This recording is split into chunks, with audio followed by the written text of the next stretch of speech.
So our last session on camp, we had a big group again, and with the help of some of the masters and senior people here, we had everybody working in groups of 5 or 6 in a confined space. So they got to work in rings, small rings, and we focused on the topic of momentum. And for us to apply that, they needed to understand, first of all, what momentum was. And we kind of intrinsically understand what it feels like when the flow is going with you or going against you. But in Taekwondo sparring terms, we were talking about an unanswered accumulation of scores. So scoring 2 or 3 times unanswered.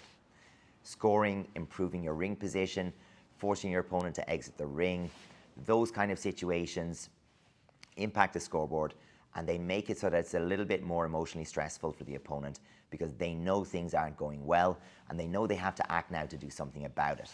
So we played a lot of games and we had a lot of interactions where the scenario was that you had to gain momentum on your opponent. They had to interrupt that or find a way to break your gaining of momentum and then gain momentum for themselves. Before we could really get stuck into that, we knew there would be quite a bit of contact. And we knew from my previous sessions and the people that were there that that could be, as we've said, quite stressful or unexpected for them.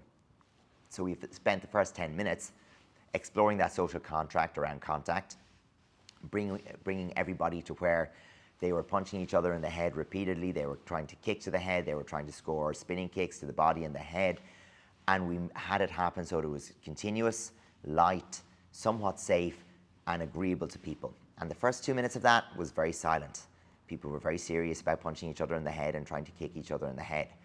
But by the end of 10 minutes, people could do it while maintaining a conversation, giggling, laughing at jokes, and they were relaxed. And we made the point at the end of that 10 minutes that nobody was dead. Everybody had learned to relax while being punched in the head for 10 minutes straight. So if you could do that, you could do the rest of the session.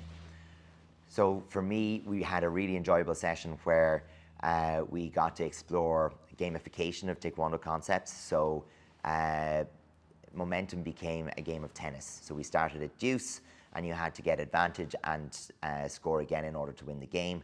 But your opponent could interrupt when you had advantage, get a score of their own, and bring it back to deuce. So we explored momentum that way. We added in warnings and started competitors on 2 warnings each, so that the first time the person left the ring would be a score to their opponent.